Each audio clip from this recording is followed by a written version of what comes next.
اللہ کا اعلان ہے جہاں رہو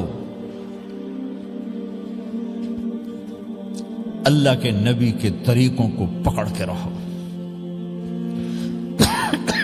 اللہ تعالیٰ تک پہنچنے کا بس ایک ہی راستہ ہے، ایک ہی راستہ ہے، ایک ہی راستہ ہے، وہ ہے جناب رسول اللہ صلی اللہ تعالی علیہ وسلم کی مبارک زندگی. نقل مار لو، نقل مارنے سے پاس ہو نہیں جاتے لوگ. ہمارے انڈیا پاکستان میں خوب نقل چلتی ہے، وہ نقل لگاتے ہیں پاس ہو جاتے ہیں. میں بھی ذمہ داروں کی اولاد، پڑھنے کا شوق نہیں تھا، ہمیشہ نقل مار کے ہی پاس ہوئے، کیونکہ پڑھنے کا شوق ہی نہیں تھا. ماں باپ نے ڈنڈا چڑھا دے کہ ڈاکٹر بنانا ہے، ڈاکٹر بنانا ہے، ڈاکٹر بنانا. مجھے کبھی زندگی بھر شوق نہیں ہوا کہ میں نے ڈاکٹر بننا. بھائیو، اپنے نبی کی نقل اتار لو، اللہ پاس کر دے گا. اس نے ایک چنا ہے جس کو حبیب بنایا ہے. 10,000 سال کا پروسیس ہوا اور اس میں سے محمد مصطفیٰ صلی اللہ علیہ وسلم کی ہستی کو وجود ملا. آپ کو آنے میں اتنا زمانہ چاہیے تھا کہ اعلیٰ سے اعلیٰ چیز کے بننے میں دیر لگتی ہے، تو کائنات 10,000 سال گھومی اور تب جا کر میرے حبیب مصطفیٰ صلی اللہ تعالی علیہ وسلم کو اللہ تعالیٰ نے وجود بخشا. سب سے عالی نسب، سب سے عالی خاندان، سب سے عالی صفات. اب اللہ کے خزانوں سے لینے کا راستہ پاؤنڈ نہیں، ڈالر نہیں ہے، تجارت نہیں ہے. اللہ سے لینے کا راستہ میرے نبی کا طریقہ ہے. تجارت میں ہو، زراعت میں ہو، جاب میں ہو، کھیتی باڑی میں ہو، میرے نبی کا طریقہ ایک مسجد کا ہے. نماز، 5 وقت کی نماز، یہ میرے نبی کی آنکھوں کی ٹھنڈک ہے. 5 وقت کی نماز اس امت کی شان پہچان ہے. اور اللہ تعالیٰ نے پہلی امتوں پر اتنی بڑی مشقت ڈالی کہ ان کی نماز مسجد کے علاوہ کہیں نہیں ہوتی تھی، مسجد میں ہی ہوتی تھی. ہمارے لیے کتنی آسانی کر دی. جاب میں ہے، مصلی بچھا، نماز پڑھو. چلو مصلی بھی کوئی نہیں، زمین دیکھ، اس پر کوئی گندگی تو کوئی نہیں ہے، بس زمین بھی تیرے لیے پاک ہے، چل نماز پڑھا. اور آسانی کر دی. پانی کوئی نہیں ہے، کوئی بات نہیں، مٹی میں ہاتھ مار، منہ پہ مل، پھر ایک ہاتھ مار، یوں کر، چل نماز پڑھ، میں تیری قبول کروں گا. یہ کسی امت کے ساتھ یہ نہیں ہوا. انہیں وضو ہی کرنا تھا چاہے پانی 50 میل پر موجود ہو. اور ہمارے لیے پانی کوئی نہیں ہے، چلو تیمم، مٹی میں ہاتھ ہمارا یوں کیا، پھر ہاتھ ہمارا ایک یوں کیا، ایک یوں کیا، چل بھائی اللہ اکبر. پھر نماز 4 کی 2 رکعت کر دی. کہ تم مسافر ہو، 2 پڑھو. روزے میں، سفر میں روزہ معاف کر دیا، بعد میں رکھ لینا، بعد میں رکھ لینا. قضا کرنے کا حکم، بالکل چھوڑنے کا نہیں. اور کہا کہ بھائی مریض ہو چھوڑ دو، مسافر ہو چھوڑ دو، اور نماز 2 رکعت کر دو، سنتیں چھوڑ دو. ابن عمر رضی اللہ تعالیٰ عنہ بیٹھے تھے تو انہوں نے 2 رکعت پڑھ کے بیٹھ گئے. تو ان کے خادم نے کہا سنتیں نفل نہیں پڑھو گے؟ کہا اگر پڑھنا تو 4 فرض پڑھتا میں، میرے اللہ نے معافی دے دی تو میں کیوں پڑھوں؟ میرے نبی نے سفر میں سنتیں نہیں پڑھی کبھی. اپنی امت کو سہولت دینے فجر کی سنتیں 2 پڑھتے تھے، اس کے علاوہ سنتیں نہیں پڑھی تاکہ میری امت کو سہولت ہو، آسانی ہو.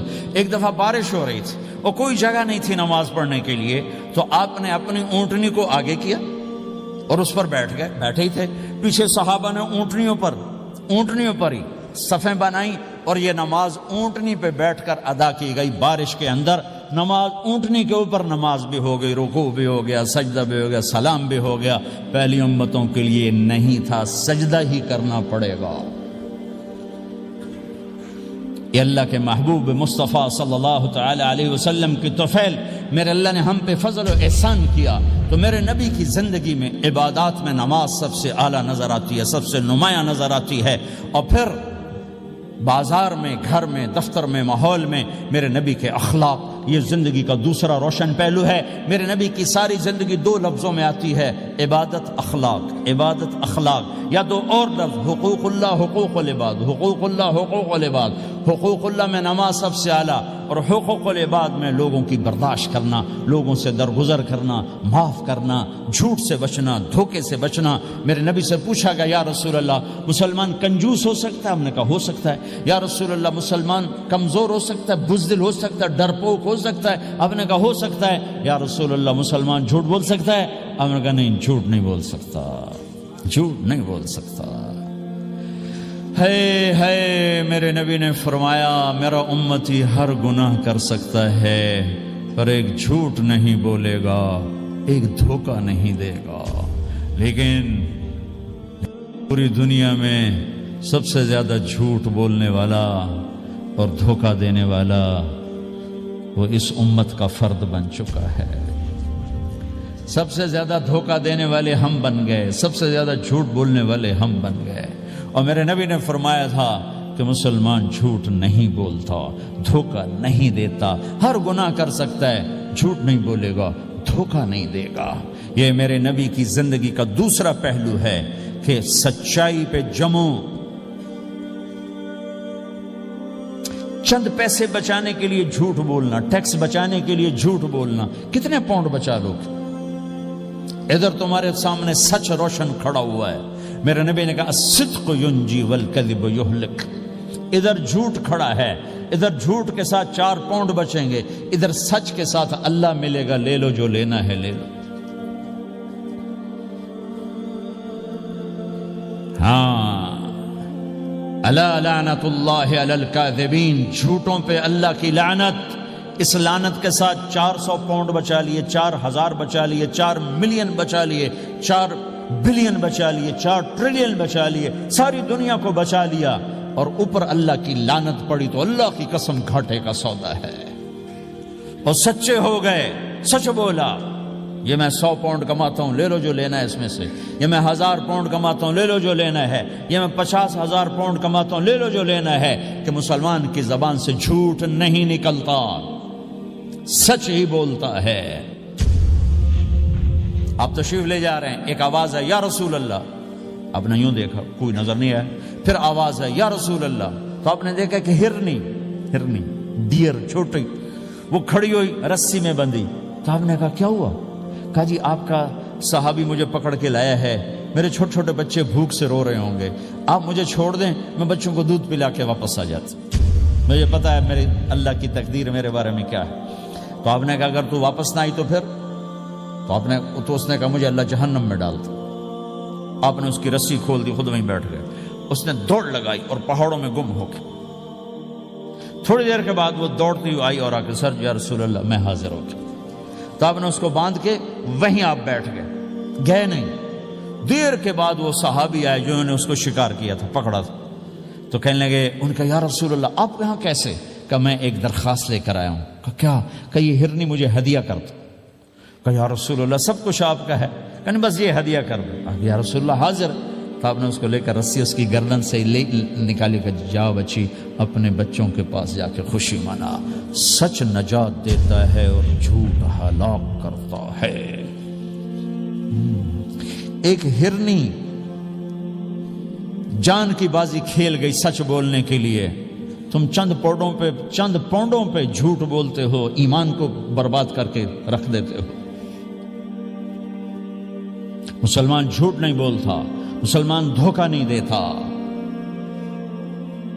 مسلمان کی زبان سے سخت بول نہیں نکلتا، کسی کو بے عزت نہیں کرتا، کسی کو کی بے اکرامی نہیں کرتا، کسی کا دل نہیں توڑتا، کسی کو ذلیل نہیں کرتا، خود سہتا ہے، اوروں کو خوشیاں دیتا ہے، خود دکھ سہتا ہے، اوروں کو راحت دیتا ہے، خود تکلیف سہتا ہے۔ یہ میرے نبی کے اخلاق ہیں، یہ میرے نبی کی زندگی ہے، اور یہ اسلام کا سب سے بڑا چیپٹر ہے اور سب سے مشکل چیپٹر ہے۔ جب میرے نبی نے لمبی نمازیں پڑھی تو اللہ نے روک دیا کہ میرے حبیب ما انزلنا علیک القرآن لتشقى، اتنی لمبی نماز نہ پڑھ کے تو تھک جائے۔ میرے نبی نے تبلیغ میں زور دکھایا تو اللہ نے روک دیا فَلْتَذْهَبْ نَفْسُكَ عَلَيْهِمْ حَسَرَاتٍ، میرے نبی اتنا غم نہ کر کے آپ خود ہی آہیں بھرتے بھرتے آپ مر جائیں۔ میرے نبی نے مال سارا خرچ کیا، اللہ نے اس سے بھی روک دیا وَلَا تَبْسُطْهَا كُلَّ الْبَسْطِ فَتَقْعُدَ مَلُومًا مَحْسُورًا، اتنا خرچ نہ کریں کہ آپ خود پھر دکھی ہو کے بیٹھ جائیں۔ خرچ کرنا بہت بڑا عمل، تبلیغ سب سے سارے عملوں کا سردار عمل، تبلیغ سے بڑا کوئی کام ہوتا تو اللہ نبیوں کو دیتا، اگر تبلیغ سے بڑھ کر کوئی کام ہوتا تو اللہ نبیوں کو دیتا، گشت سے بڑھ کر کوئی محنت ہوتی تو اللہ نبیوں کو دیتا۔ 950 سال نوح علیہ السلام گشتی کر رہے ہیں اور اللہ کی مان لو، اللہ کی مان لو. اتنا عظیم عمل کا میرے نبی درمیانہ نماز سب سے بڑی عبادت، میرے نبی درمیانہ کام. لیکن جب میرے نبی نے اخلاق اچھے کیے، دشمن کو معاف کرنا. لیکن ایک آدمی آپ سوئے ہوئے تھے، آپ کی تلوار لٹکی تھی، ایک آدمی آیا، اس نے آپ کی تلوار اتاری اور یوں ہماری پسلی میں آپ اٹھ کے بیٹھ گئے. اب وہ قتل کے ارادے کے لیے آ چکا ہے اور تلوار یہاں ہے. کہتا من یمنعک منی، اب بول تمہیں کون بچائے گا؟ تو آپ نے مسکراتے ہوئے کہا اللہ. تو اس کے ہاتھ سے تلوار گر پڑی تو آپ نے اٹھا لی، آپ نے یوں سیدھی کی، اب تو بچا، تجھے کون بچائے گا؟ وہ کہنے لگا مجھے تو ہی بچائے گا. وہ تو اللہ کو جانتا نہیں تھا. کہا بابا مجھے تو ہی بچائے گا. تو آپ کہتے ہیں اس کا سر اڑا دو، یہ نبی کو قتل کرنے آیا ہے. میرے نبی نے فرمایا کلمہ پڑھتے ہو؟ کہا نہیں پڑھتا. کہا جاؤ معاف کیا. یہ میرے نبی کے اخلاق ہیں. 20 سال جنہوں نے قتل کے منصوبے بنائے، مکہ والے.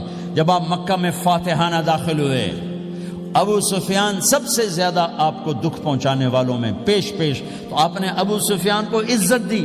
جو ابو سفیان کے گھر میں داخل ہوگا اس کو کچھ نہیں کہا جائے گا. آپ تو ابو سفیان کو بلا کے سولی پہ لٹکاتے، اور آپ کہہ رہے ہیں جو ابو سفیان کے گھر میں جائے گا اسے کچھ نہیں کہا جائے گا، جو بیت اللہ میں ہوگا اسے کچھ نہیں کہا جائے گا. سارا مکہ سامنے، آپ یوں بیت اللہ کا دروازے پر یوں دونوں ہاتھ ایسے ٹکا کے کھڑے تھے. پھر آپ نے کہا میں کیا کروں گا اب تمہارے ساتھ؟ تو سہیل بن عمر نے کہا آپ کریم ہیں، کریم کے بیٹے ہیں. تو آپ نے کہا جاؤ میں نے معاف کیا. یہ اخلاق آج مٹ چکے ہیں. مردوں سے، عورتوں سے، علم والوں سے، خانقاہ والوں سے، تبلیغ والوں سے، سب زیرو ہوئے پڑے ہیں.